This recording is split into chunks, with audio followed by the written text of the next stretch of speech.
ఇక బీఆర్ఎస్ నిరంకుశ పోకడలకు నిన్న అసెంబ్లీలో జగదీశ్వర్ రెడ్డి మాటలే తార్కాణమన్నారు. ప్రభుత్వ విప్ అడ్లూరి లక్ష్మణ్ దళిత స్పీకర్ పై బీఆర్ఎస్ ఎమ్మెల్యే చేసిన వ్యాఖ్యలు దురదృష్టకరమని అన్నారు. ఆయన బీఆర్ఎస్ ఎమ్మెల్యేలు గతంలో కూడా స్పీకర్ పై అనుచితంగా వ్యవహరించడం తెలిసిందేనని మండిపడ్డారు. లక్ష్మణ్ కాంగ్రెస్ ఎమ్మెల్యేలు మాట్లాడుతుంటే రన్నింగ్ కామెంటరీ చేయడం తగదని సూచించారు.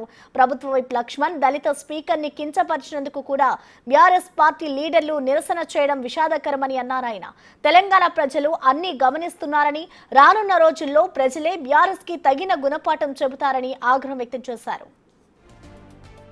దళిత వర్గానికి చెందిన స్పీకర్ చైర్ను అవమానపరుచుకుంటూ మాట్లాడి ఎదురుదాడి చేసి, గతంలో కూడా ఇది మొదటిసారి కాదు ఈ కార్యక్రమం.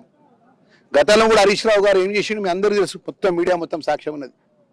స్పీకర్ పోడియం మీకి ఒక వ్యక్తిని ఒక ముంగటిన వివేకాన్ని ఎమ్మెల్యేలు దొబ్బుకుంటా ముంగడి పోయి పేపర్ల మీద పడేసిండు. స్పీకర్ మీద స్పీకర్ గారు చర్య తీసుకోవాలి. ఎందుకు తీసుకోవాలంటే ప్రజాస్వామ్యం లోపల ప్రజలతో ఎన్నుకోబడ్డ ప్రతిపక్ష పార్టీ కూడా బలంగా ఉండాలి, వాళ్ళు కూడా ప్రశ్నించాలి, వాళ్ళు అడిగిన దానికి కూడా ప్రభుత్వం జవాబు చెప్పాలి, జవాబుదారీగా పనిచేయాలని చెప్పి గౌరవ ముఖ్యమంత్రి రేవంత్ రెడ్డి గారి నేతృత్వం లోపల ఆ రోజు మీరు ఎలాంటి చర్యలకు కూడా ఎలాంటి ఆలోచన పరంగా కూడా ముందుకు పోలే.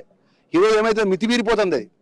వాళ్ళు ఒక నలుగురు, వాళ్ళే వివేక్ ఒక MLA, Kaushik Reddy MLA, Jagadish Reddy MLA, పరరాజేశ్వర రెడ్డి ఎమ్మెల్యే, ఇంక వీళ్ళందరూ తయారు చేసి మొత్తం ఇష్టానుసారంగా రన్నింగ్ కామెంటరీ మాట్లాడుతుంటే ఈ విధంగా మాత్రమే అతిథ నువ్వు మాత్రమే అంటే నీ స్థాయి ఏంది, నీ బతికేంది, నువ్వు ఒక దళిత జాతుని బతికేంది అంటే మాట్లాడా జగదీశ్వరుడు మాట్లాడే అహంతపూర్వమైన మాటలు ఏం మాటలు మాట్లాడింది చూడండి, రికార్డులో చూడండి.